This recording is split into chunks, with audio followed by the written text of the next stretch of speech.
네, 안녕하세요.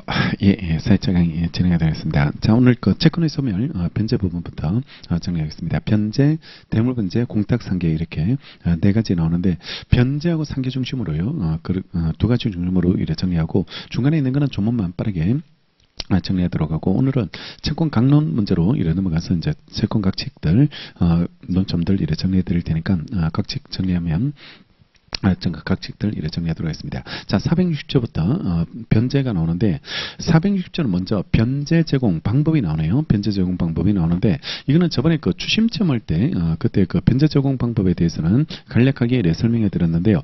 원래 그 변제 장소가 지참 채무가 원칙이어서 채권자 주소지에서 이래 채권자 주소지까지 채무자가 들고 갈 것이 필요하고 그걸 현실 제공이라고 부른다 그랬죠. 그 첫째 줄이 변제는 채무 내용의 저천 현실 제공으로 해야 돼요. 현실 제공을 해서 받을 수 있는 상태를 이래 만들어주는 게 필요하게 되는데 예외가 다만 채권자가 미리 변제받기를 거절하거나 채무이행에 채권자 행위를 요할 때 되고 있습니다. 그게 받으러 와야 될 때 그게 추심 채무가 이래 되는데요. 그때는 변제 준비 완료를 통지하고 수령을 최고 변제 준비 완료를 통지하고 수령을 최고하고 이걸 구두 제공이라고 부르죠. 구두 제공이라고 부르고 옆에 구두 제공도 필요 없는 경우가 있게 되는데 수령 거절의사가 명백한 경우입니다. 영구적 불수령이라고 해서 절대로 받지 않겠다는 거 이런 것들은 구두 제공도 이래 필요 없게 되고 밑에는 참고인데 분할적 회기적 급부라는 게 이제 매달 돌아오는 거 급부가 매달 돌아와서 15일 만에 뭐 얼마씩 줘야 되는 거 이런 것들이 분할적 회계적 급부라고 부르는데 그때 채권자가 수령 지참면요 구두 제공도 이래 필요 없게 이래 되게 되고 근데 밑에 그 관련 판례가 등기 주는 채무의 현실 제공은 어떤 식으로 제공해야 될지 등기 소유권 이전 등기는 어떤 방법으로 현실 적용을 해줘야 될지가 이런 문제 되는데 판례 보시면 부동산 매도인의 등기 절차 의무 이행은 등기 절차에 필요한 일체 서류 준비를 완료하고 그 뜻을 통지하여 수령을 최고하면 되는 겁니다. 수령을 최고하면 이행체 현실 적용이 되는 거고 반드시 등기를 직접 들고 갈 필요는 없습니다. 직접 들고 다닐 필요는 없고 준비해서 등기를 줄 수 있도록 준비해 놓고 수령을 최고 받으러 오라고 최고하면 그거는 현실 제공으로 평가를 받게 되고요. 밑에 준비나 태세를 갖추고 있어서는 안 돼요. 준비만 있어서는 안 되고 최고까지는 해줘야 됩니다. 최고까지는 해줄 것이 필요하니까 등기 서류와 관련된 현실 제공 방법 그렇게 기억하고 그 다음에 461조는 변제 제공은요. 그때로부터 채무 불이행 책임을 면하게 됩니다. 그 채무는 불이행한 게 아니니까요. 채무 불이행 책임은 이래 면하게 되고 대신에 이제 채무가 사라지려면 이게 받아줘야 돼요. 받아야지 채무가 사라지게 되고 변제를 제공한 것에 불과하면 이때는 채무는 소멸되지 않고 그대로 살아있게 되고 만약에 채권자가 받지 않거나 받을 수 없을 때 그때를 위해서 채무를 소멸시키는 제도가 뒤에 나오는 공탁이고 공탁을 해야지 채무가 소멸되게 되는 거죠. 자, 462조는 우리 전에 봤는데 한 번 더 특정물의 인도가 채권의 목적이면 채무자는 이행기가 중요한 말입니다. 이행기 현상 그대로 그 물건을요 인도하라고 돼 있죠. 그러니까 이행기 현상대로 이래주고 설사 파손이 있어도 특정물은 다른 물건으로 바꾸면 안 됩니다. 다른 물건으로 바꾸면 안 되니까 그 물건 그대로 돌려줘야 되는 특정물 반환 채무 이행기 현상대로 그대로 주고 파손이 있다면 그때 선관 의무 위반이 있다면 선관 의무 위반에 따른 어떤 손해배상 문제는 될 수 있어도요 다른 물건으로 바꿔서는 안 되게 되는 거죠. 그다음에 463조는 채무 변제로 타인의 물건을 인도한 채무자는 다시 유효한 변제를 하지 않으면 그 물건을 반환을 청구하지 못하도록 되어 있는데 채권자한테 채무자가 변제를 했는데 타인의 물건으로 변제했다 이 말입니다. 타인의 물건으로 변제했다. 그러면 자기 걸로 갚지 않았으니까 이 변제는 무효가 되는데요. 근데 무효일 때 이거 변제한 걸 돌려받을 수 있으려면 얘는 다시 유효한 변제를 하라는 겁니다. 유효한 변제를 해야지 이걸 돌려받을 수 있게 되는 거고 유효한 변제를 하지 않으면 이걸 찾아갈 수 없도록 채권자의 변제 수령 권한을 보호하기 위해서 다시 유효한 변제를 해줘야지 이래 되게 되는데 이 조문은 얘네 둘 간에만 적용되는 조문. 얘네 둘 간에만 채무자가 다시 유효한 변제를 하지 않으면 돌려받을 수 없도록 이래 되는 것은 채권자와 채무자 사이 문제고 얘는 물건자거든. 물건자고 물건자가 반환 청구하면 얘는 줘야 돼. 물건하고 채권이 충돌하면 무조건 물건이 우선입니다. 물건이 우선하게 이래 되니까 소유자한테 대응할 수 있는 조문은 아니고 그냥 얘네 둘 간의 적용되는 조문으로 이래 평가해 놓으시고 464조 양도할 능력 없는 소유자가 채무 변제로 물건을 인도했을 때 그 변제가 취소됐을 때 다시 유효한 변제를 하지 않으면 물건의 반환을 청구할 수 없다는 것 참고로 보고 465 전의주의 경우에 채권자가 변제받은 물건을 선의로 소비하거나요 타인에게 양도하면 그 변제는 효력이 있다고 이랬댔는데 이것도 이 사람이 지금 무효인데 변제가 잘못돼서 무효가 되면 그때는 이걸 쓰면 안 되고 다시 유효한 변제하면 돌려줘야 될 건데 모르고 써버렸어요. 모르고 써버렸다든지 아니면 타인에게 양도했다면 그때는 이게 유효로 된다는 말인데 이것도 유효가 된다는 말은 을에 대한 관계에서만 유효입니다. 을에 대한 관계에서만 유효고 얘가 다시 소유자가 이렇게 반환해 주세요라고 청구해 들어오면 그때는 줘야 되는데 써버렸다면 줄 수 없잖아요. 줄 수 없다면 얘한테는 손해배상 손해배상 해줘야 돼요. 손해배상을 해줘야지 이래 되고 그러면 얘는 손해배상하면 자기가 엉뚱한 변제를 잘못 받아가지고 지금 써버렸는데 손해를 입었다고 해서 손해배상하게 돼 있으니까 얘도 손해가 생기거든. 얘도 손해가 배상해 주는 것 자체가 손해가 되는데 이 손해는 얘한테 구상권, 을한테 구상하면 됩니다. 그게 이항. 보면 전항의 경우에 채권자가요 제3자로부터 배상 청구를 받았을 때 채무자한테 구상해서 채무자한테 구상하라고 할 수 있도록 되어 있다는 거죠. 자, 그다음에 466조 대물변제인데 채무자가 채권자의 승낙 밑줄하고 승낙을 얻어서 본래 채무행에 가름해서요 다른 급여를 한 때는 변제와 같은 요력이 있는 거 이걸 대물변제라고 부르게 되는데 원래 얘가 돈을 빌려갔다면 변제를 금전으로 해야 되죠. 돈으로 해야지 이래야 되는데 근데 얘가 다른 물건으로 이걸 가름해서 금전에 가름해서 대신해서 다른 물건으로 변제하겠다는 거 이걸 대물변제라고 이래 부르게 되는데 대물변제는 얘가 막 쓰레기 같은 거 이런 거 던져 놓고 대물변제야 이렇게 말할 수 있기 때문에 이게 대물변제로서 효력을 발생하려면 반드시 얘가 승낙해야 됩니다. 따라서 계약으로 채권자가 오케이 했을 때만 이게 가능하게 되고 일방적 의사표시로 될 수는 없다는 건 당연한 이야기가 이래 되고 그다음에 실질적으로 대물변제가 되려면 급여가 실제 일어나야 됩니다. 급여가 실제 일어나야지 요물 계약으로서요.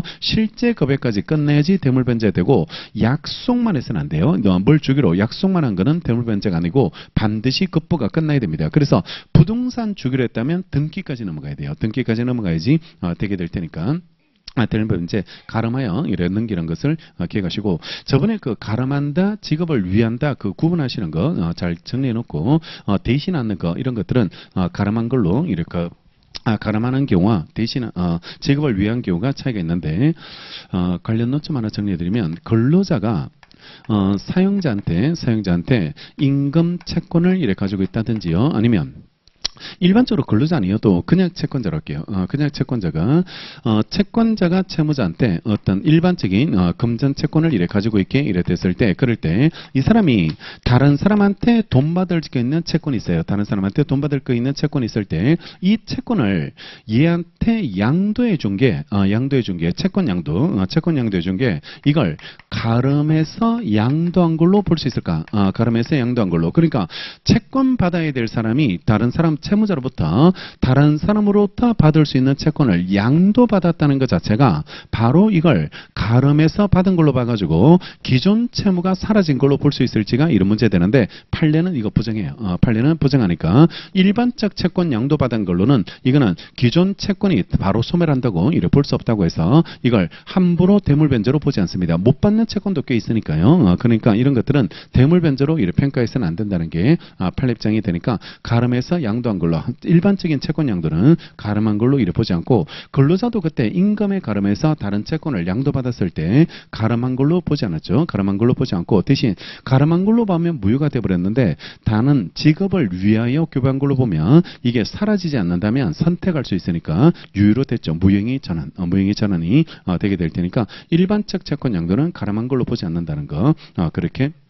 정리하고 만약에 합의해서 가름한 걸로 하겠다. 그거는 유효. 자기들끼리 우리가 저거 받고 그냥 끝낼게 이렇게 가름해서 받기로 합의하면 그거는 유효죠. 말리지 않게 이래 될 테고 그거는 유효고 유효로 처리되고 그때는 채권 양도되면 효력 발생하고 당사자끼리 합의하는 건 다 돼. 합의하는 건 되는데 일반적으로 그냥 채권 양도했다는 게 그게 가름한 걸로 보진 않겠다. 이런 취지로 그렇게 이래 정리해 두시면 되겠죠.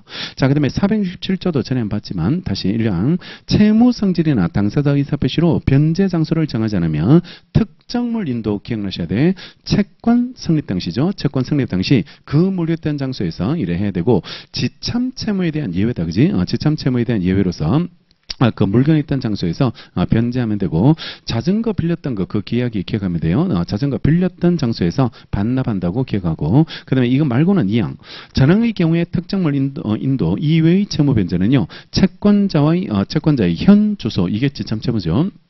채권자 주소지에서 변제해주면 이래 되고 다만 영업에 관한 채무 변제는요. 채권자의 현 영업소에서 하도록 이래 돼 있는 거죠. 됐고 468 당사자의 특별한 의사표시가 없으면 변제기 전에도 채무자는 변제할 수 있습니다. 변제기 전에 미리 변제하는 게 가능합니다. 미리 변제하는 게 가능하고 이걸 우리가 민법 총칙에서 뭐라고 불렀냐 그러면 기한의 이익을 포기했다 이렇게 불렀어요. 기한의 이익을 포기했다. 그래서 원래는 채무자는 변제기까지 변제를 강요받지 않는 기한 이익을 가졌죠. 기한 이익을 가졌는데 근데 먼저 갚는 게 잘못되진 않는다 그랬습니다. 먼저 갚겠다는 거 기한 이익을 포기하고 미리 갚겠다는 거 이거 가능하고 대신 미리 갚는 바람에 채권자한테 손해를 끼치면 안 된다. 그지? 손해를 끼치면 안 되니까 손해는 배상해 줘야 되죠. 그때 말하는 손해가 이자 받기로 돼 있으면 이자 주는 겁니다. 이자를 이래 주게 되는 거죠. 그 옆에 다만 상대방의 손해는 변제해 줘야지 된다는 거 기한이익 포기로 이해해서 정리해 두시고 469조는 제3자 변제인데요. 채무 변제는 제3자도 할 수 있습니다. 제3자가 대신 갚는 거 이런 것들은 가능하고 다만 채무 성질 또는 당사자 의사표시로요. 제3자 변제를 허용하지 않을 때는 그렇지 않습니다. 성질상 안 되는 게 있죠. 제3자 변제가 허용되지 않는 것들은 그때는 연장되지 않는 거고 그 다음에 그런 거 아니면 원칙적으로 제3자 변제는 가능하고 옆에 대물 변제도 되고 공탁도 돼. 제3자가 대물 변제하는 거 공탁하는 거는 가능한데 상계는 안 돼. 제3자가 이래 상계하는 거 이런 것들은 상계 요건을 충족할 수 없어서 상계할 수 없게 되고 이해관계 없는 제3자는요. 채무자 의사에 반해서 변제하지 못합니다. 어제 채무인수에 나왔는 것처럼 이해관계 없는 사람은 채무자 의사에 반해서 이거 채무인수도 안 되고 변제도 안 돼요. 변제도 안 되고 반대로 이해관계 있으면 채무자 의사에 반해서도 변제되고 대표적인 이해관계 있는 사람이 보증인, 물상 보증인 이런 사람들, 불이익을 받는 사람들 이런 사람들이 이해관계 있는 사람으로 평가하시면 되겠죠. 자, 그 다음에 470, 471, 472 이런 세 가지 조문이 나오는데 변제는 정당한 채권자한테 해야 되고 엉뚱한 사람한테 변제하면 이거는 무효입니다. 무효가 되니까 다시 새로운 변제를 또 해야 돼요. 채권자한테 또 해줘야지 되게 되는데 근데 이 사람이 엉뚱한 채권자인데도 불구하고 진짜 채권자와 같은 외관을 가지고 있고 채무자가 이 외관을 정당하게 믿고 변제했다면 즉 선의무과실로 이렇게 믿고 변제했다면 외관을 믿은 자를 보호하는 제도를 만들어 놓고 이걸 표현 수령권자라고 부릅니다. 표현 수령권자. 표현 수령권자라고 이래 부르게 되고 민법에서 세 가지 채권의 준점유자라는 사람이 나오고 영수증 소지자 이런 사람들이 나오고 뒤에는 정권적 채권 이런 사람들도 표현 수령권자로서 이래 보호가 이래 되게 되는데 요게 지금 두 번째 보고 있죠. 표현 대리에서도 한번 받고 표현 수령권자로 이래 보게 되는데 무권 대리인데도 불구하고 유권 대리처럼 보이는 외관을 가지고 있고 그 외관을 정당하게 믿고 그랬는 사람은 무권 대리이지만 본인한테 효과 기속됐죠. 효과 기속이 됐고 여기도 같은 취지로 채권자는 아닌데 채권자처럼 보이는 외관을 가지고 있고 그 외관을 믿고 거래했는 사람이 이래 보호되고 공통 요건은 이거 선임무과실로 변제했을 때만 공통 요건이 이래 되게 되고 대표적인 그 채권의 준점유자가 470조에 나오는데 보면 채권의 준점유자에 대한 변제는 변제자가 선이며 과실 없는 때 하나요. 효력이 있다고 돼 있죠. 효력이 있게 이래 되게 되는데 대표적으로 어떤 사람이냐 그러면 옆에 보면 채권 양도가 무효인데요. 무효인 경우인데 사실상 양수인이라고 되어 있습니다. 그러니까 채권이 양도됐는데 이 양도가 무효가 됐어요. 무효가 됐다든지 이 효력이 생기지 않는데 얘가 그걸 모르고 채권 양도가 무효가 됐다는 걸 모르고 얘한테 믿고 갚았다면 이거는 보호된다. 이거는 채권의 준점유자로서 보호가 이래 될 수 있고 채권의 표현 상속인이라고 해서 가짜 상속인이나 아니면 후순위 상속인이 1순위가 있으면 1순위가 받아야 되는데 후순위가 받아러 왔다는 거 이런 것들은 그러면 얘가 선순위인지 후순위인지 이걸 그 채무자가 모르고 갚을 수 있게 이래 되는데 그것도 이래 보호가 이래 된다라고 기억하시고 예금정서 인장의 소지인들 위조된 영수의 소지자들 이런 사람들이 채권의 준점유자로서 보호가 되고 밑에 하나 써두시면 우리 우리 판례가 채권의 준점유자가 되기 위해서 반드시 채권자라고 칭해야지만 외관이 생길지 그 부분이 문제되는데 우리 판례가 대리인이라고 칭하는 사람 대리인이라고 칭하는 자도 대리인이라고 칭하는 사람한테 변제하는 거 이런 것들 이것도 준점유자 변제로서 보호됩니다. 대리인이라고 칭하는 사람들 이런 사람도 믿고 거래했다면요 이것도 보호될 수 있게 이래 된다는 게 판례고 471 영수증을 소지한 자에 대한 변제는 그 소지자가 변제받을 수 있는 권한이 없는 경우에도 효력이 있게 됩니다. 우리 변제받을 때 꼭 받아와야 될 게 있죠. 변제할 때 꼭 받아와야 되는 게 영수증이거든. 영수증이니까 영수증을 소지하고 있는 사람한테 이걸 변제하는 사람은 보호를 해줘야 됩니다. 보호를 받게 이래 믿을 수밖에 없으니까 그는 보호를 이래 해주게 이래 되고 다만 변제자가 그 권한 없음을 알았거나 알 수 있었을 때는 그렇지 않죠. 선의무과실 이런 것들은 다 공통 요건이 이래 돼야 되고 그 다음에 472는 전이조의 경우에 변제받을 권한 없는 자에 대한 변제는 채권자가 받은 한도에서는 효력이 있습니다. 그러니까 이 채권자가 만약에 이익을 받은 부분이 있다면요. 권한 없는 자에 대한 변제라도 그거는 효력이 있는 것으로 처리된다는 거죠. 자, 그 다음에 473조 변제 비용은 다른 의사 표시가 없으면 채무자 점 찍고 채무자의 부담으로 한다라고 이래 되는데 변제 비용이 뭐냐 그러면 이게 지참 채무이기 때문에 들고 가야 되거든. 채권자 주소지까지 들고 가야 되는데 그러면 채권자 주소지까지 들고 가려면 뭐 택시를 타고 갔다든지 아니면 물건을 배달해야 된다면 물건을 자동차에 싣고 그 채권자 주소지까지 이래 배달했다면 그다음 배달 비용이 들거든. 배달 비용이 드는데 그런 것들이 이제 변제 비용이 되는 거고 그거는 채권자의 부담으로 하게 되고 다만 채권자의 주소 이전 기타 행위로요 변제 비용이 증가되면 증가액은 채권자가 부담을 해줘야지 이래 되겠죠. 주소를 옮겨가지고 비용이 늘어나게 됐다면 그때는 증가액은 채권자가 부담하는 것으로 처리하고 옆에 하나 비교 차원에서 써두시면 변제 비용은 채무자입니다. 그죠? 변제 비용은 채무자가 되는데 계약 비용 매매 계약을 체결하든지 계약을 체결할 때 계약의 비용이 나오거든. 계약의 비용이 이래 들게 되는데 이거는 균분입니다. 균분. 반반씩 자기 거 자기가 내는데 대표적인 게 중개사 수수료들 이런 것들 중개사 공인중개사분한테 수수료를 줘야 되는데 자기 거 자기가 줘요. 자기 거 자기가 주게 이래 되니까 계약 비용은 균분이에요. 계약 비용은 균분이고 변제 비용이 채무자가 이래 부담하게 돼 있습니다. 474조 영수증 변제자는 변제받는 자에게 영수증을 청구할 수 있게 이래 되고 꼭 기억해야 될 게 옆에 변제하고 영수증 교부는 동시행관계에 있다는 거 동시행관계에 있게 이래 되고 그 다음에 475 채권 정서가 있을 때요. 채권 정서 대개 채권 정서가 차용증이라고 생각하시면 됩니다. 차용증이라고 생각하시면 되는데 채권 정서가 있을 때 변제자가 채무 전부 점 찍고 전부를 변제했을 때는요. 채권 정서 반환을 청구할 수 있게 이래 되어 있습니다. 그러니까 차용증 돌려주세요라고 요구하려면 전부 갚아야 됩니다. 전부 갚았을 때 차용증을 채권정서 반환을 청구할 수 있고 채권이 변제 이외의 사유로 전부 소멸한 때도 같다라고 돼 있죠. 그러니까 변제 이외의 사유로 전부 소멸했을 때도 반환 청구가 이래 가능하게 되고 이거는 동시행관계 없습니다. 동시행관계 없고 변제하고 동시행관계는 영수증만 동시행관계고 채권정서하고는 동시행관계가 인정되지 않죠. 자, 그 다음에 476조부터 이제 변제 충당 문제가 이래 나오게 이래 되게 되는데요. 여기서 이제 변제 충당하고 변제자 대위 두 개를 이래 정리하면 돼요. 두 개를 살펴보시면 되는데 변제 충당은 채권자가 여러 개의 채권을 가지고 있을 때 예컨대 2천만 원짜리나 3천만 원짜리나 4천만 원짜리 여러 개의 채권을 가지고 있으면 채무자가 9천만 원을 주면 이거는 현실 제공이니까 그때는 이래 채권자가 받아야 되는데 일부를 들고 오면 5천만 원을 들고 오면 이거는 유연 해실 적용이 아니니까 채권자가 받을 필요가 없어요. 채권자가 받을 필요가 없게 이래 되는데 근데 호의로 받아주겠죠. 사람들은 일부 들고 왔다 할지라도 이걸 호의로 이래 받아주게 이래 되게 되는데 그때 어떤 것부터 갚아나갈지가 지금 보시는 변제충당, 변제충당이 문제인데 조문에서는 이게 먼저 나옵니다. 지정충당부터 이래 나오게 되는데 근데 채권법은 대부분 임의규정이거든. 임의규정이니까 합의 충당이 조문에 없어도 계약으로 충당하는 거 이게 최우선이고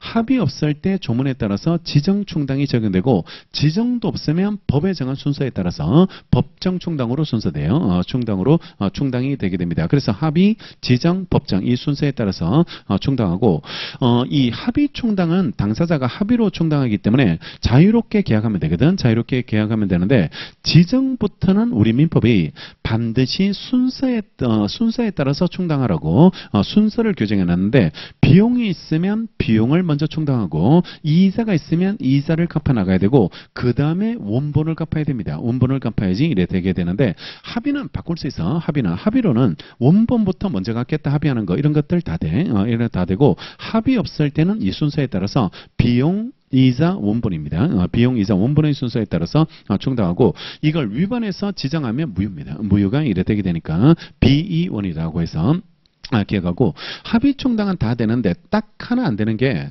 담보권 실행 경매가 일어나서 지금 배당을 하려고 하거든. 배당을 하려고 하는데 그러면 거기는 이해관계인들이 많이 달라붙는 상황이 있는데 당사자끼리 막 합의해가지고 충당시켜버리면 다른 사람들이 손해를 보거든. 손해를 보니까 담보권 실행 경매에서 배당할 때는 반드시 법정 충당으로만 해야 됩니다. 합의도 안 되고 지정도 안 돼. 이거는 지정도 안 되고 경매 절차에서는 무조건 법정 충당으로 처리가 이래 돼야 된다는 게 판례고. 자, 그다음에 합의 없으면 조문에 따라서 지정 충당이 적용되는데 1차적으로 지정하는 사람은 변제자입니다. 변제자가 1차적으로 지정하고 변제자가 지정을 하지 않는다면 2차적으로는 변제 수령자가 채권자가 이래 지정하게 되는데요.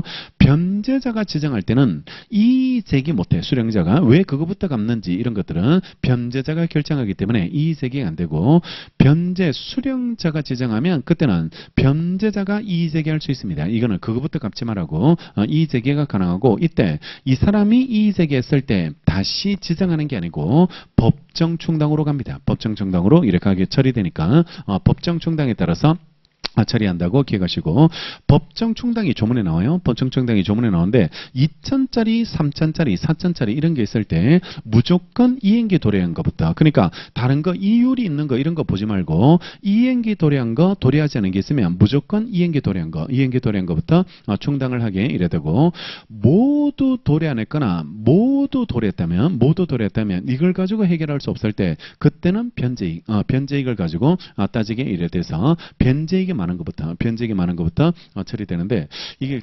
작년인가요? 출제가 출제가 됐는데 이래 나왔거든. A는 만약에 A 채권에 대해서는 이게 1억짜리고요. 1억짜리고 이자 자체가 월 3%를 월 3%를 이래 주는 것으로 이래 됐고 B채권은 만약에 2억짜리고 이자 자체가 월 1%로 이래 돼 있습니다. 여러분들이 봤을 때 변제익은 뭐가 많아 보이세요?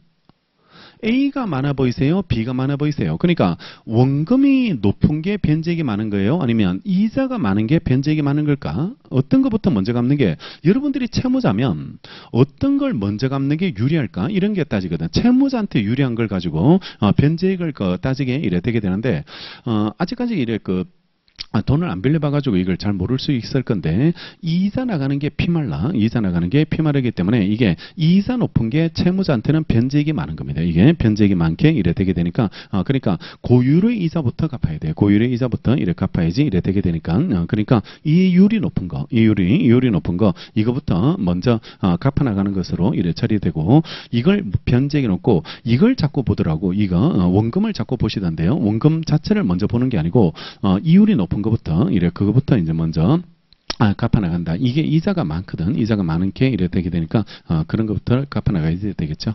자, 그다음에요. 변제익에서 문제되는 게 하나는 주채무자로서 부담하고 하나는 주채무자로서 갚아야 되고 하나는 보증인으로서 갚아야 됩니다.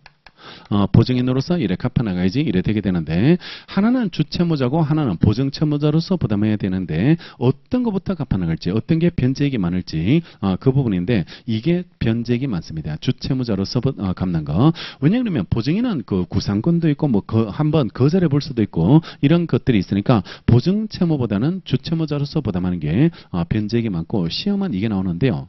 둘 다 주채무자, 둘 다 주채무자로서 부담하는 채무인데, 하나는 보증인이 있어. 하나는 보증인이 있고 하나는 보증인이 없습니다. 하나는 이래 보증인이 없을 때 어떤 것부터 갚아나갈지, 어떤 것부터, 어떤 게 변제액이 많을지 그 부분이 이래 문제되게 되는데, 이게 자꾸 느낌이 와. 보증인 없는 것부터 갚아야 되는 거 아닐까 이렇게 되는데, 이게 둘 다 주채무자일 때는 똑같습니다. 이거는 보증인이 있든 없든 내가 갚아야 되기 때문에 이런 것들은 변제액의 차이가 없고, 출제는 이게 되고, 출제는 이게 됐고요.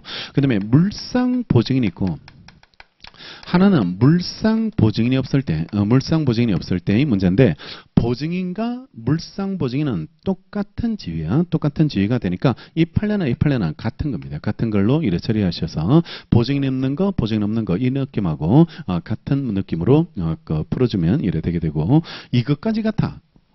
변제액까지 이래 동일하게 이래 됐다면요. 변제액까지 동일하게 됐다면 그때는 2천만 원짜리, 3천만 원짜리 중에서 변제기가 먼저 도래한 채무가 있다면 그걸 먼저 갚아야 되고, 근데 모두 변제기가 도래 안 했다면 먼저 도래할 게 있겠죠. 먼저 도래할 채무가 있게 이래 되니까, 모두 도래했고 변제이익이 같으면 먼저 도래한 거, 모두 도래 안 했고 변제이익이 같으면 먼저 도래할 거, 먼저 도래할 채무에 갚아 나가면 되고, 이것까지 완전 똑같으면 채무에게 비례합니다. 채무에게 비례해서 처리되니까 순서 자체를 한번 기억하시고, 최근에는 이 사례로 해가지고 뭐 이렇게 출제된 적도 있게 이래 되는 거죠.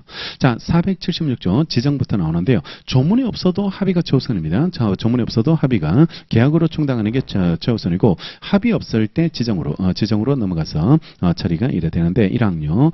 채무자가 동일한 채권자에 대해서 같은 종류를 목적으로 한 수개의 채무를 부담할 때, 변제 제공이 그 채무 전부를 소멸하게 하지 못할 때 변제자 밑줄하고, 변제자는 그 당시 어느 채무를 지정하여 그 변제에 충당해야지 된다고 이래 됐는데, 할 수 있다고 돼 있는데, 1차적 지정권자가 변제자고, 2항 변제자가 전항의 지정을 아니할 때라고 돼 있죠. 변제자가 지정 안 하면 변제받는 자 밑줄하고, 변제받는 자는 그 당시 어느 채무를 지정하여 변제 충당할 수 있도록 돼 있습니다. 2차적 변제 지정권자가 변제 수령자로 이래 돼 있고, 2항은 단서가 나오네. 그러나가 나오는데, 그러나 변제자가 그 충당에 대해서 즉시 즉시 이의를 했다는 그렇지 않다라고 얘기를 돼 있는데요. 이의 제기할 수 있도록 돼 있죠. 1항은 이의 제기라는 말 없잖아요. 이의 제기할 수 있다는 말 없는데, 그래서 변제자가 지정할 때는 이의 제기가 안 되는데, 변제 수령자가 지정할 때는 이의 제기가 이렇게 가능하고,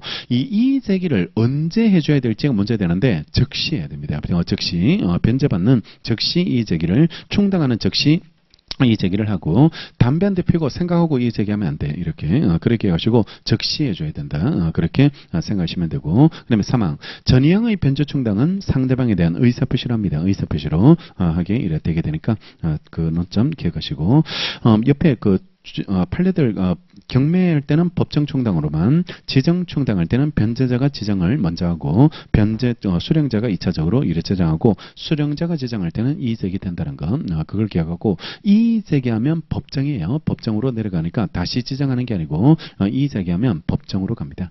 477조 법정 충당 순서 하나 기억하셔야 돼요. 당사자가 변제 충당할 채무를 지정하지 않으면 다음 각호 규정에 따른다고 이래 돼 있는데, 1호가 채무 중에 이행기가 도래한 것과 도래하지 않은 게 있다면 이행기가 도래한 채무 변제에 충당합니다. 그러니까 다른 거 보지 말고 여기는 이행기에 도래했는지 도래하지 않았는지 그것만 봐야 돼. 그것만 보고 이행기에 도래한 게 있으면 걔를 먼저 갚아줘야 되고, 2번 채무 전부 이행기가 도래했거나요. 도래하지 않았을 때 채무자한테 변제이익이 많은 채무의 변제 총당하고 이행기 가지고 해결이 안 되면 그때는 변제익이 많은 걸 갚아줘야 되고, 옆에 판례가 변제자가 주채무자일 때 보증인 있는 채무와 보증인 없는 채무, 물상 보증인이 제공한 물적 담보가 있는 채무와 그러한 담보가 없는 채무 사이에 각각 변제익은 똑같으면 똑같이 이래 되게 되니까 차이가 없다는 걸 기억하고, 3호가 채무자에게 변제익까지 같으면 그때는 이행기가 먼저 도래한 채무나 먼저 도래할 채무 변제, 할 채무의 변제 충당하게 되고, 마지막은 이것까지 다 같으면 채무에게 비례하도록 이래 되어 있으니까 변제 충당 기억하시고, 그 다음에 478조는 부족 변제. 한 개의 채무에 수 개의 급여를 요할 때 변제자가 그 채무를 전부로 소멸하지 못한 급여를 할 때도 전의조의 규정을 준용하도록 되어 있는데, 이게 뭔 소리냐면, 이게 여러 개의 채권이 있는 경우에만 변제 충당이 문제가 되는 게 아니고, 하나의 채무에 여러 개의 급부를 요하는 경우가 있습니다. 우리 왜 독서실비를 3월달치, 4월달치, 5월달치 이렇게 여러 번 내야 되거든. 여러 번 내야 되는데, 이거 연체가 다가 다 갚지 못하는 변제를 하러 갈 때도 똑같이 처리됩니다. 이때도 변제 충당이 이래 되니까 하나의 채무에 여러 급부를 요하는 거, 이런 것들도 다 갚지 못한다면 그때는 변제 충당이 똑같이 처리가 되고, 479 채무자가 한 개 또는 수 개의 채무의 비용 및 이자를 지급할 때요, 변제자가 그 전부를 소멸하게 하지 못한 급여를 했을 때는 비용, 이자, 원본입니다. B2원 이렇게 가셔서 B2원의 순서로 변제 충당을 해줘야지 이래 되고, 지정부터는 순서 지켜야 됩니다. 지정부터는 반드시 비용, 이자, 원본의 순서를 지켜야 되고, 합의는 필요 없어요. 합의는 당사자 합의로 바꾸는 거, 합의로 결정하는 거는 얼마든지 사적 자체니까 다 가능하고, 지정부터는 반드시 비용, 이자, 원본 B1 이렇게 읽어가지고 비용, 이자, 원본의 순서로 충당할 것이 이래 필요하게 됩니다. 여기까지가 변제 충당, 여기까지 변제 충당의 논점이 이래 될 테니까 논점들 이래 정리하시고, 자, 그 다음에 변제자 대위, 변제자 대위가 나옵니다. 뭔 대위가 이래 많이 나와. 채권자 대위, 손해배상자 대위도 받고, 세 번째가 변제자 대위가 나오고, 변제자 대위가 이래 나오게 됩니다. 변제자 대위를 정리하도록 하겠습니다. 채권자가 있고 채무자가 있는데요. 채무자가 있는데, 변제는 꼭 그 채무자가 해야 될 필요 없고 제3자도 대신 갚아주는 게 가능해요. 그지? 제3자 변제도 가능하게 되고, 제3자가 얘한테 변제를 하면요, 타인의 채무를 대신 갚아준 거든. 대신 갚아줬기 때문에 얘는 얘한테 구상권을 가지게 됩니다.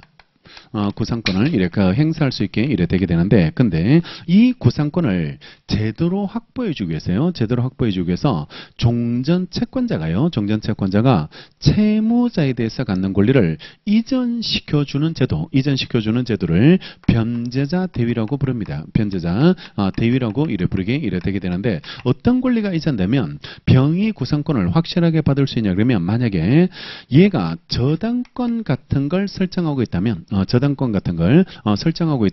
저당권이 얘한테 이전되면 아무래도 구상권은 채권이거든. 채권이니까 완벽하게 받을 수는 없을 건데, 저당권이 넘어오면 물권자가 되니까 완벽하게 자기 구상권을 확실하게 보장받을 수 있고, 이 지금 보시는 변제자 대위는 구상권을 받도록 해주기 위해서 나오는 제도입니다. 따라서 제3자가 변제했는데 구상권이 없는 경우면 변제자 대위가 일어나지 않습니다. 그러니까 우리 부모님들이 우리 대신해 가지고 왜 학비나 학원비 같은 거 이런 거를 내주는데, 그거는 정료로서 변제했다고 봐야 되기 때문에 구상권이 없어. 우리 부모님이 구상권이 인정되지 않게 이래 되게 되니까, 그때는 변제자 대위가 인정되지 않고 정료로 변제했는 거, 이런 것들은 구상권이 안 나올 테니까 변제자 대위가 나오지 않고, 반드시 이게 구상권을 가지고 있을 때 이걸 확보하기 위해서 나오는 제도가 변제자 대위라고 기억하시고, 그리고 이분이 그러면 두 가지 권리가 발생하여 자기 권리로서 구상권,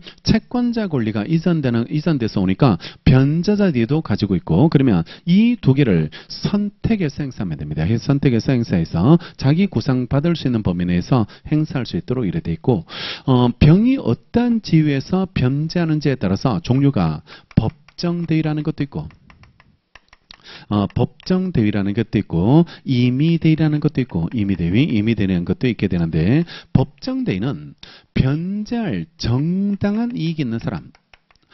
정당한 이익이 있는 사람이라고 이래 돼 있는데, 요 정당한 이익이 아까 앞에서 나왔던 이해관계 있는 사람, 이해관계 있는 사람으로서 보증인, 물상보증인 이런 사람들이 정당한 이익이 있는 사람이 이래 되고, 이 사람들은 당연히 이전받습니다. 채권자의 권리를 당연히 이전받게 이래 되고, 이 사람은 변제할 정당한 이익은 없어요. 변제할 정당한 이익은 없고 그냥 단지 채무자를 위해서 채무자를 위하여 대신 갚아줘야 되겠다라고 생각해가지고 채무자를 위해서 대신 갚아주게 이래 되게 되는데, 이때는 이미 되고 이때는 당연히 이전되는 게 아니고 채권자 승낙을 받아야 됩니다. 채권자 승낙을 받고 변제자 대위가 일어나게 되고, 대개 이제 채권자들이 돈을 받는 순간에 이거는 추정받아요. 승낙은 이래 추정받게 되니까 돈 받고 승낙 안 하고 이런 문제는 없고, 이런 문제는 이래 생기지 않고, 그리고 이거는 누가 나를 위해서 대신 돈을 갚아줄지는 채무자로서는 모르거든. 여기 있는 사람들 중에서 이해관계 없는 사람들 중에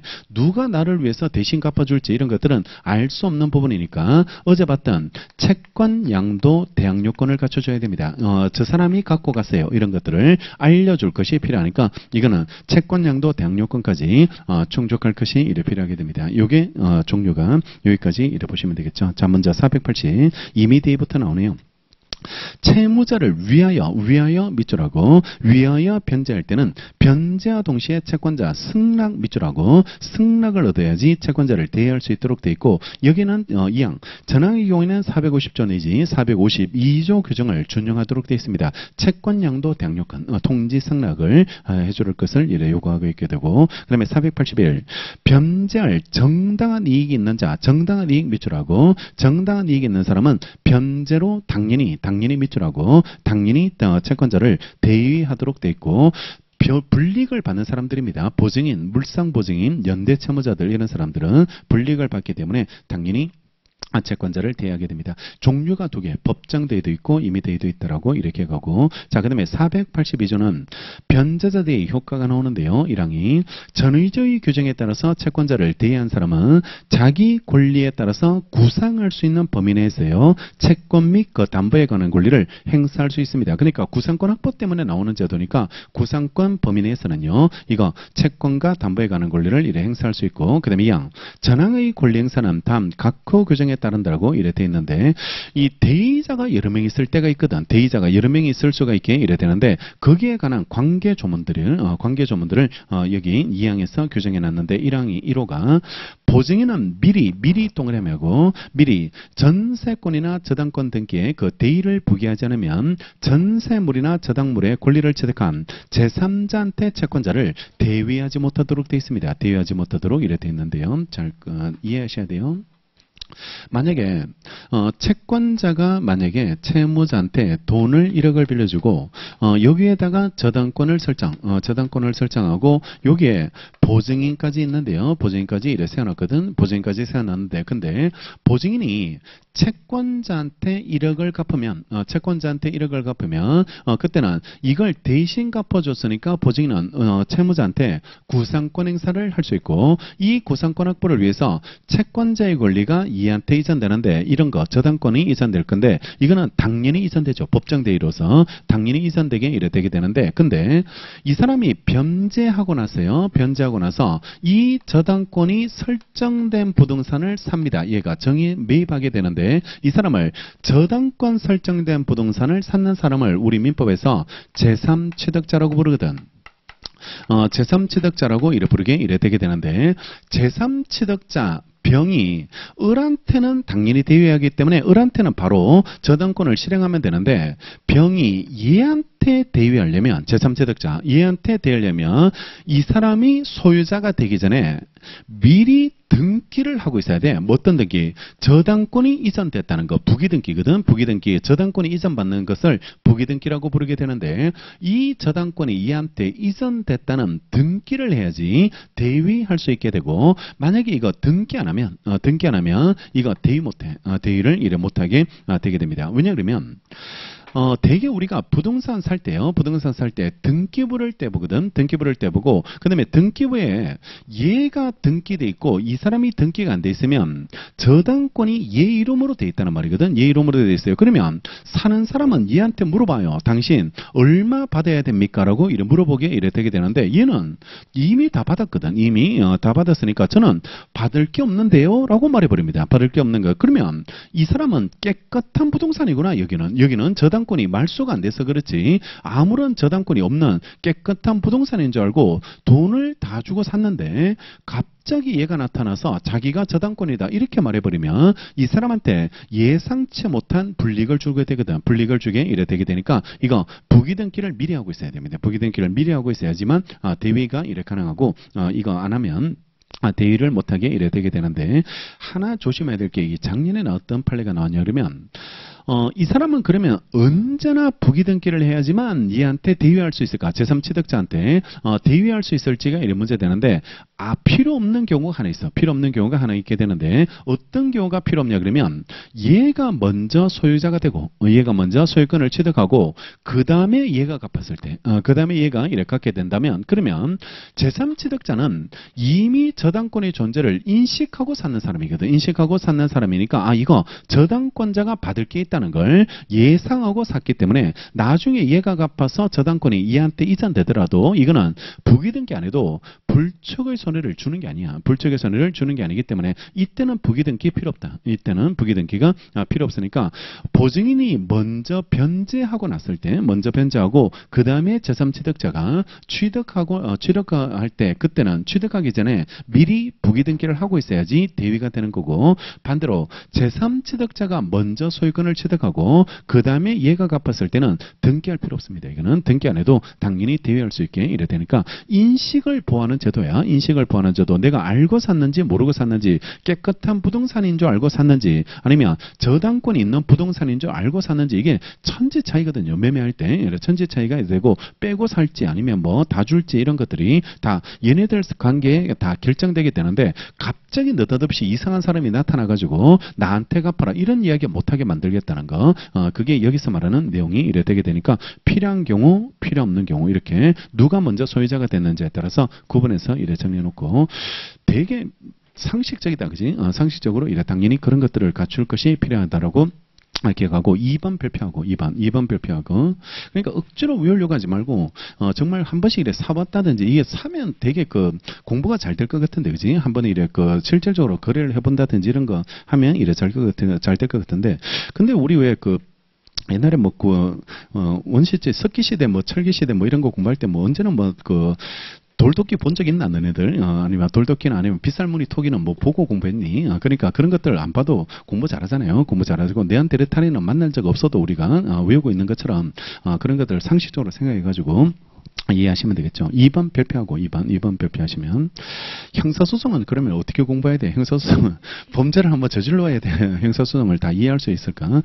잘한대요. 갔다 온 사람들 형사 처리를 교도소 한번 갔다 오면 다 잘 알고 여러 번 갔다 온 사람은 지가 판사로 그 정도 구치소 가면 결론까지 내려준다 그러던데 지가 경험자니까 그 정도면 얼마 정도 나오겠다 야 이런 식으로 해가지고 대충 어리충 이렇게 하면 그렇게 이래 말아주는 그런 사람도 있게 이래 된다 그러는데 그런 사람도 이래 실제 경험하면 잘한대요. 실제 경험하면 이래 잘 알게 되게 되는데 그런 것들 공부할 때 잘 상상해서 잘 이해하시면 되겠죠. 2번 별표하고 제3취득자는 보증인에 대해서 채권자를 대위하지 못합니다. 대위하지 못하게 이래 돼 있는데 이런 거 갑이 을한테 돈을 1억을 빌려주고 그 다음에 여기 5억짜리 집에다가 저당권을 설정해 놓고 여기에 보증인이 있어요. 여기에 보증인이 있게 이래 되는데 자 지금은 제3취득자가 이걸 사서 얘가 갚기 전에요. 갚기 전에 얘가 제3취득자가 이걸 취득하고 나서 자기가 1억을 얘한테 갚았다는 겁니다. 1억을 이래 변제해서 이걸 채무를 소멸시켰거든. 채무를 소멸시켰을 때 그때 제3취득자는 이렇게 채권자한테 1억을 갚았다 할지라도 얘는 얘한테 나한테 대위하는 거 이걸 인정하지 않겠다는 겁니다. 이걸 인정하지 않겠다. 그러니까 제3취득자는 절대로 보증인한테 대위 못해. 보증인한테 대위하지 못하게 이래 되는데 이거는 왜냐 그러면 얘네 둘이 매매할 때 이해 조정을 다 끝냈을 걸로 봐요. 이해 조정을 끝냈을 걸로. 그러니까 저당권 설정된 부동산 살 때 우리가 일반적으로 이걸 5억을 다 주고 살 때는 얘가 이걸 정리해주고 등기 등기거든. 정리해주고 등기 등기든지 아니면 매매 대금을 얘가 4억만 주고 나머지 1억은 자기가 갚을게요. 이렇게 말하면서 매매하는 경우도 있거든. 매매하는 경우도 있게 이래 됩니다. 그러면 얘는 4억을 주고 자기가 1억을 갚은 경우니까 자기가 이걸 타인의 채무를 대신 갚아준 행위를 한 게 아니라고. 대신 행위를 갚아준 게 아니기 때문에 자기가 갚을 거 준 겁니다. 자기가 갚을 거 줬기 때문에 이때는 이게 나올 수가 없는 겁니다. 구상권이 나올 수 없으니까 제3취득자는 갚았다 할지라도 보증인한테는 대위 안 돼요. 보증인한테는 대위가 인정되지 않게 이래 되는 거죠. 잘 구분해서 정리하고 그 다음에 3호 제3취득자 중 1위는 각 부동산 가액에 비례 제3취득자가 이름이 있을 때는요 각 부동산 가액에 비례해서 다른 제3취득자한테요 채권자를 대위하고 그 다음에 4번 자기 재산을 타인의 채무로 담보로 제공한 자 이걸 줄이면 물상보증인입니다. 물상보증인이 수인이 있을 때도 전후의 규정을 전후의 경우를 준용하게 이래 되게 되겠죠. 5번 별표하고 자기 재산을 타인의 채무로 담보로 제공한 자 이게 물상보증이죠. 물상보증인과 보증인 간에는 인원수의 비례입니다. 인원수 비례 밑줄하고 인원수에 비례하도록 되어 있고 그러나 자기 재산을 타인의 채무의 담보로 제공한 자가 수인이 있을 때요. 물상보증인이 수인이 있을 때 그때는 보증인의 부담 부분을 제외하고 그 잔액에 대해서 각 재산가액의 비례 밑줄하고 각 재산가액의 비례해서 대위하도록 되어 있고 이 경우 그 재산이 부동산이면 제1호 규정을 준용하도록 이렇게 되어 있네요. 자 보면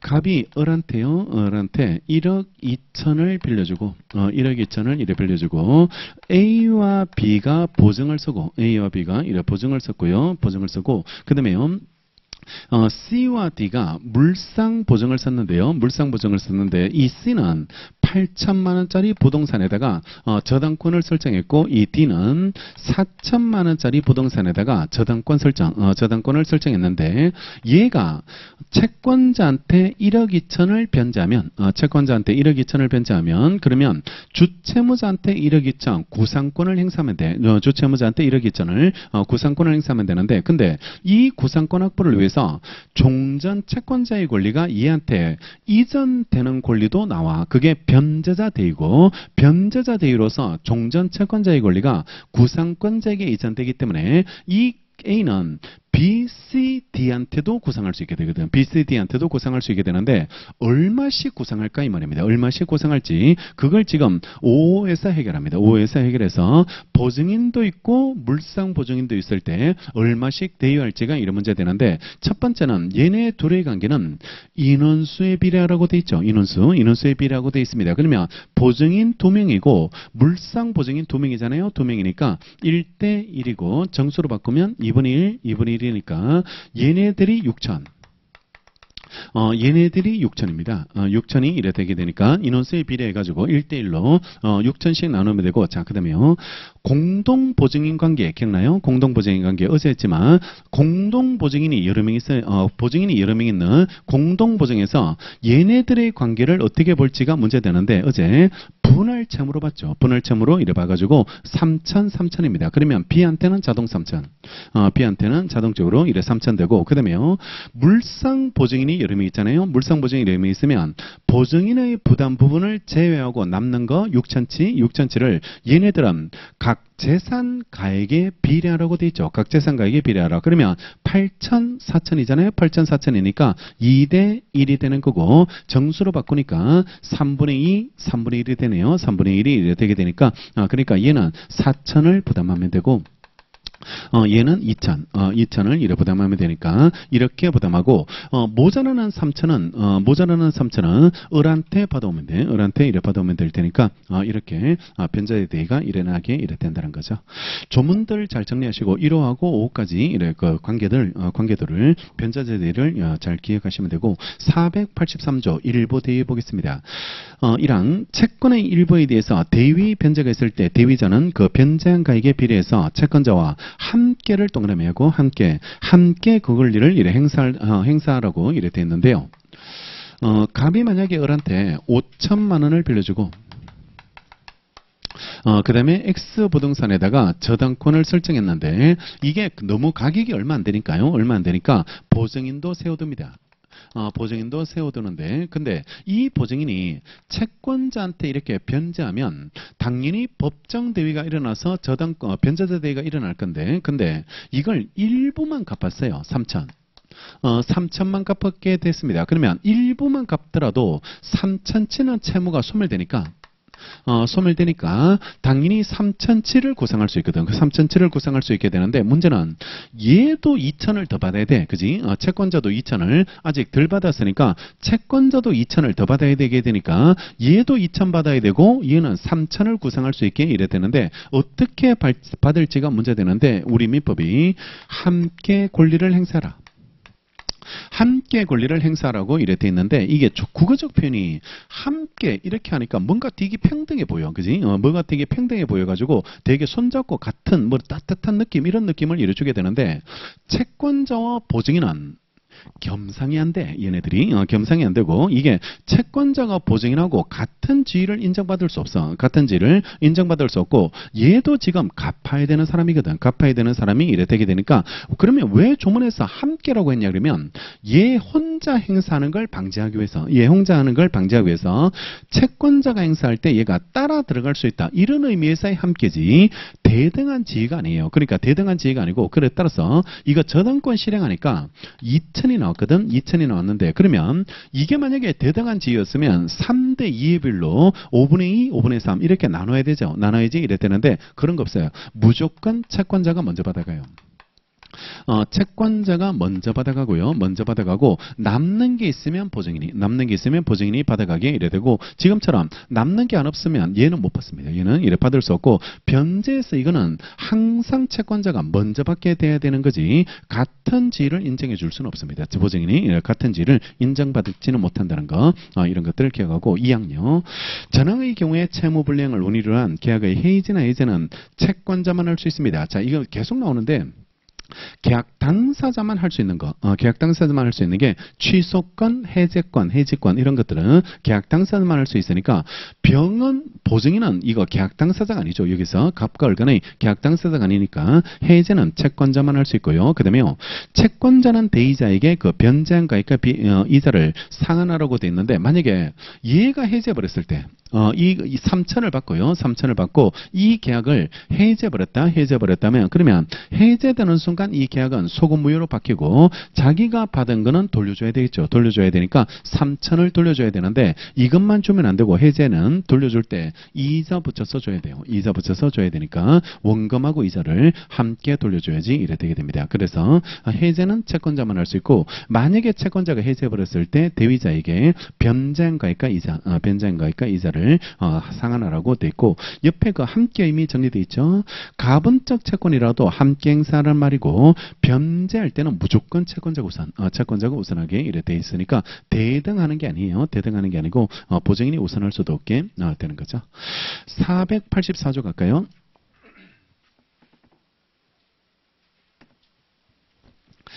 대의변제와 채권증서 담보물인데요. 채권 전부의 대의변제를 받았을 때는 받은 채권자는 그 채권에 관한 증서 및 점유한 담보물을 대의자한테 이렇게 교부해줘야 되고 이하 채권의 일부에 대한 대의변제가 있으면 채권자는 그 채권 증서에 그 대의를 기입하고 자기가 점유한 담보물의 보존에 관해서 대의자의 감독을 받아줘야지 되게 됩니다. 485조는 별표하고 조문을 별표하시고 481조 규정에 따라서 대의할 자가 있을 때 채권자의 고의나 과실로 담보가 상실되거나 감소됐을 때 대의할 자는 그 상실 또는 감소로 인해서 상환받을 수 없는 한도에서 밑줄 그 책임을 면하는 것으로 처리가 이래 되는데 여기서 무슨 말이냐면 봐요. 아까 1억 2천을 빌렸을 때요. 1억 2천을 이래 빌렸고 A, B가 보증이 되고 C, D가 물상 보증을 섰는데 만약에 얘가 1억 2천을 갚으면 1억 2천을 갚으면 얘한테 3천 받고 C한테 4천 받고 D한테 2천을 받을 수 있게 됩니다. 이렇게 대의를 하게 됩니다. 따라서 얘가 얘한테 1억 2천 받으면 갑의 권리는 얘한테 이전돼서 얘가 대위하로 가야 되거든. 대위하로 이렇게 가야 되니까 따라서 채권자는 이거 변제받기 전에 함부로 담보를 감소나 상실시키지 말라는 겁니다. 이걸 상실시켜버리면 대위를 못하게 되거든. 이만큼은 대위를 못하게 이래야 되니까 함부로 상실시키면 안 되는 담보물 보존 의무를 부담하는데 근데 해버렸다. 그 어려운 걸 상실시켜버렸다. 고의나 과실로 이래 상실시켜버리게 이래 돼서 이거 대의 못하게 만들었을 때요. 대의 못하게 만들면 그 위험은 얘가 부담해서는 안 되고 얘가 부담해야 돼. 얘가 이래 부담해야 됩니다. 따라서 상환받을 수 없는 한도 2천만 원치죠. 2천만 원치 상환받을 수 없는 한도에서 보증인은 채무를 면하고 물상 보증인은 책임을 면합니다. 책임을 면하게 되니까 얘는 1억만 갚으면 돼. 1억만 이래 갚으면 이래 되게 되니까 상환받을 수 없는 한도에서는 책임을 면하도록 되어 있는 거죠. 됐고 486 제3자가 공탁했다 자기 출제로 채무자의 채무를 면하게 했을 때도 전6조 규정을 이렇게 준용하도록 되어 있습니다. 여기까지가 여기까지 변제고 변제 총당 변제자들이 그 쟁점들을 이래 잘 기억하시고 구상권 확보를 위해서 나오는 제도고 그리고 변제자 대위자들이 여러 명 있을 때 그 관계들을 논점들을 잘 구별해서 정리하시면 되겠죠.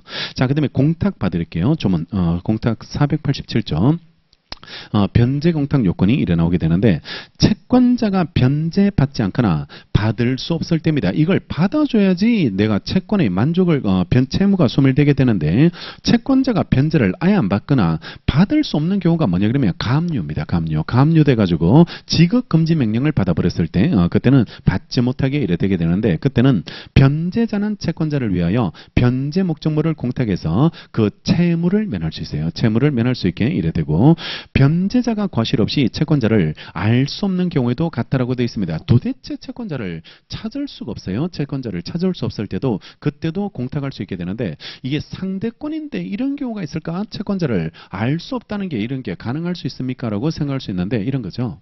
얘가 채권자고 얘가 채무자인데 이 사람이 사망해버리면 상속인들이 상속을 받게 되니까 상속인들을 갚아주면 돼요. 상속인한테 변제하면 되는데 얘네들을 못 찾고 있습니다. 얘네들을 못 찾고 있어가지고 상속인이 누군지 또 어디에 갔는지 이런 것들을 찾을 수가 없게 되고 한 놈은 뭐 월북했다 그러고 한 명은 또 뭐 어디 뭐 멀리 뭐 볼리비아 뭐 이런데 입양을 갔다 그러고 뭐 이렇게 이래 되니까 이걸 못 찾기 때문에 얘네들을 알 수 없는 거 이게 채권자를 알 수 없는 경우로 처리되고 이때는 얘는 공탁하고 빠질 수 있다. 공탁하고 빠질 수 있게 됩니다. 옆에 공탁 사유가 두 개입니다. 채권자가 변제받지 않거나 받을 수 없는 때, 그 다음에 2번이 변제자가 과실 없이 채권자를 알 수 없는 것, 채권자를 알 수 없는 경우가 이때가 이래 되고 어제 잡아요.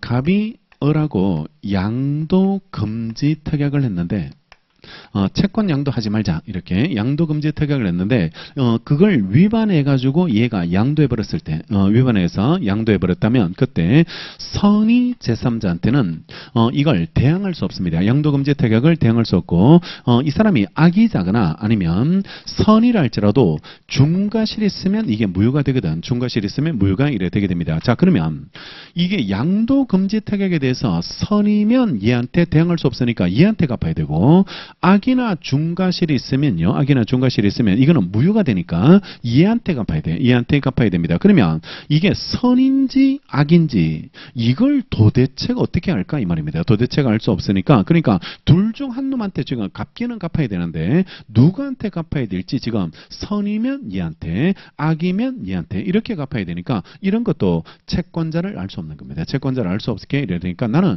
공탁하고 빠져버리겠다. 이렇게 말할 수 있으니까 이런 것도 변제공탁, 이런 것도 변제공탁이고 어제 동시도달된 거 기억나요? 동시도달 둘 다 확정일자를 거쳤는데 채무자에게 동시도달됐을 때도 그때도 이중직업 위험이 있으니까 이거 공탁하고 빠질 수 있게 이래 된다는 거고, 그 다음에 옆에 일부 공탁이나 조건부 공탁은요, 채권자 승낙 없으면 무효입니다. 일부 공탁 안 돼. 일부 공탁 안 되고, 일부 공탁 무효고, 조건 붙여서 공탁하는 거, 이것도 무효입니다. 조건부 공탁도 무효가 이래 되게 되고, 대신 간란에 본래 채무에 붙은 조건은 부착할 수 있도록 이래 됐는데, 본래 채권에 붙은 조건이 동시행항변권, 이런 것들은 붙일 수 있게 이래 되지만, 그런 거 아니면 일부 공탁이나 조건부 공탁은 이래 무효가 이래 되게 되고, 그 다음 밑에 공탁 목적물은 동산부동산 이래 불문하도록 돼 있고요. 그 다음에 오른쪽에 488 공탁은요, 채무이행지 공탁소입니다. 채무이행지 공탁소가 이래 되게 되니까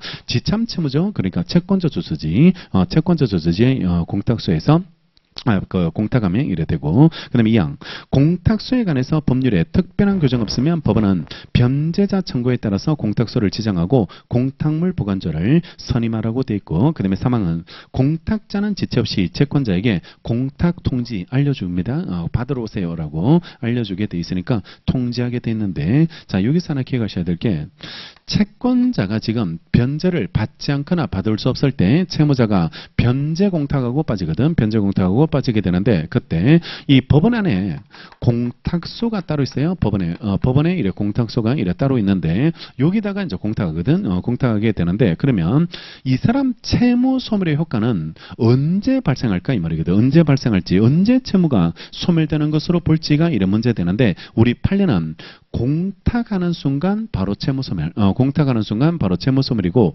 지금 조문에 얘한테 공탁했다는 걸 통지해주라고 돼 있잖아. 통지해주라고 돼 있는데, 통지했을 때 소멸되는 게 아니야. 통지했을 때 소멸되는 게 아니고, 공탁하는 순간 바로 채무 소멸입니다. 바로 채무 소멸이 이래 되게 되는데, 근데 이게 문제가 하나 밑에 나오는 게, 공탁했는 사람이 다시 법원에 가서 이걸 찾아와 버릴 수 있거든. 찾아올 수 있게 되는데, 이걸 공탁물 회수한다라고 불러요. 회수한다라고 부르고, 채권자가 공탁소에 가서 이걸 받아올 수 있잖아. 찾아올 수 있잖아. 찾아올 수 있는데, 그때는 출급 청구한다. 출급 청구한다라고 부르고, 채권자는 공탁소에 가서 출급 청구하고, 채권자는 공탁하는 순간 채무가 소멸인데, 자기가 공탁했던 걸 취소하고 다시 찾아가 버릴 수 있거든. 회수할 수 있게 됩니다. 그러면 회수해버리면 찾아갈 수 있게 이래 되는데, 이걸 공탁하는 순간 채무가 소멸하면 이거랑 모순이 될 거거든. 이거랑 모순이 이래 되게 되니까 어떻게 해석하냐 그러면, 공탁하는 순간 채무는 소멸하고 회수가 없다는 걸 해제 조건으로, 그러니까 회수하면 처음부터 채무가 소멸되지 않은 걸로 만들어 버리고, 이거 없다면, 회수가 없다면 바로 공탁하는 순간 소멸, 공탁하는 순간 소멸입니다. 옆에 효력 발생 시기 필표하고, 해제 조건설에서 변제자의 공탁물 회수를 해제 조건으로 공탁시입니다. 공탁시. 공탁했을 때 바로 그때 소멸하게 이래 되고, 자, 그 다음에 489조에 공탁물 회수가 나오죠. 공탁물 회수가 나오게 이래 되게 되는데, 1항을 보시면 채권자가 공탁을 승인하거나요, 공탁소에 대해서 공탁물을 받기를 통고했거나 공탁 유효 판결이 확정되기까지는 변제자는 공탁물을 회수할 수 있습니다. 여기까지는 찾아갈 수 있어요. 여기까지는 찾아갈 수 있고, 그러면 요게 돼버리면 승인, 그 다음에 통고, 유효 판결 확정, 이게 일어나 버리면 그때는 못 찾아갑니다. 못 찾아가고 여기 전까지만 찾아갈 수 있도록 돼 있고, 이때는 공탁하지 않은 걸로 처리되고요. 2항 전항의 규정은 질권이나 저당권이 공탁으로 소멸했을 때는 적용하지 않습니다. 이런 거죠. 공탁을 해놓고, 그러니까 채권자가 질권, 저당권, 담보를 계속 가지고 있을 필요 없으니까 이걸 소멸시켰는데, 말소시켰는데, 그때 재빨리 회수해서 찾아가 버리면 얘 담보만 사라지게 되는 그런 문제가 이래 되게 되니까, 이거 질권, 저당권 소멸했을 때는 못 찾아가. 이거 찾아갈 수 없게 이래 되니까 회수가 허용되지 않게 됩니다. 옆에 회수 안 되는 거 정리되어 있습니다. 회수 안 되는 거 정리되어 있죠. 1번 채권자의 공탁 승인했거나요. 그 다음에 2번 공탁 받기를 통지했거나요. 3번 공탁 유효 판결이 확정됐거나, 4번째 질권, 저당권 소멸했을 때 꼭 기억하세요. 질권, 저당권이 소멸하면 이때는 회수할 수 없고, 마지막은 조문이 없어도 회수권을 포기했다든지 찾아가지 않겠다고 하면 그때는 찾아갈 수 없게 이랬다 했죠. 잘 보시고, 그 다음에 490조 자조 매각금이라고 되어 있는데, 자, 이거는 이 사람이 부산에서 고등어 백상자를 싣고 와서, 고등어 백상자를 싣고 왔는데, 이걸 채권자한테 갖다 주려고 했는데 받지 않거나 받을 수 없게 되어버렸습니다. 그러면 고등어 백상자를 법원에 맡긴다는 것은 불가능입니다. 법원에 보관 창고도 없고 이런 것들은 공탁에 적당하지 않잖아요. 적당하지 않으니까 이런 것들은 어떻게 하냐 그러면 자조 매각, 팔아서 돈으로 공탁하는 겁니다. 돈으로 이렇게 공탁한다. 그래서 자조 매각이라고 해서 팔아가지고 돈으로 이렇게 매각하는데 이거는 이 사람 마음대로 할 수 있는 게 아니고 법원의 허가받고 자조 매각이 이렇게 가능합니다. 490. 변제 목적물이 공탁에 적당하지 않거나 멸실 또는 훼손될 염려가 있거나 공탁에 과다한 비용을 요할 때요. 변제자는 법원의 허가를 얻어서 그 물건을 경매하거나 시가로 방매하여 대금을 이렇게 공탁할 수 있게 되고 그 다음에 491. 채무자가 채권자의 상대 의무 이행과 동시에 변제해야 될 때는 채권자는 그 의무 이행을 하지 않으면 공탁물을 수령하지 못합니다. 그러니까 동시행관계 있는 거. 대표적으로 우리 원인 채권 변제와 음반원이 동시행관계 있거든. 동시행관계 있는데 그때 변제 안 하면 지체가 되니까 공탁해버렸거든. 공탁해버렸을 때 그때 이 채권자가 자기가 원인 채권 공탁한 걸 찾아가려면 반드시 음을 줘야 됩니다. 음을 줘야지 찾아갈 수 있게 이래 되니까 동시행 항변관계 있으면 그걸 이행해야지 찾아갈 수 있게 이래 되게 되겠죠. 이게 잘 나오진 않는데 빠르게 한번 조문 통해 가지고 이런 것들을 지문의 정도 더 갈 수 있으니까 독자적으로 나오기는 쉽지 않습니다. 이거는 사실 문제 바뀌었다고 해서 이런 게 나오진 않아요. 이런 게 나오진 않게 이래 되고 사실 문제 돼도 결국 중요한 게 나옵니다. 그러니까 전에도 말씀드리지만 뜨문 나왔던 것들이 이제는 거의 매년 나올 수 있다. 매년 나올 수 있게 이래 될 테니까 그런 관계로 바뀌는 거지. 안 나오던 게 갑자기 나온다. 이렇게 생각하실 필요는 없어. 안 나왔던 게 갑자기 나오진 않을 거고 매년 안 나왔던 게 이제 매년 나오는 걸로 바뀌게 이래 되게 될 테니까 옛날에는 변제 상계 이런 게 뜨문뜨문이었거든. 매년 아니었거든. 매년 아니고 뜨문뜨문 나오게 이래 됐는데 변제가 나오면 상계가 안 나오고 상계가 나오면 변제가 안 나오고 뭐 이런 식으로 됐는데 이제는 100% 나올 거다. 아마 변제하고 상계 이런 것들이 항상 같이 출제가 이래 될 테니까 감을 그래 잡고 그러니까 공부를 이래 추려서 하지 말고 옛날에는 막 빼고 하고 이렇게 해도 어느 정도 버틸 수 있었는데 지금은 골고루 내게 될 버리거든. 골고루 이래 내게 될 테니까 그러니까 추려서 공부한다든지 이렇게 하면 안 되고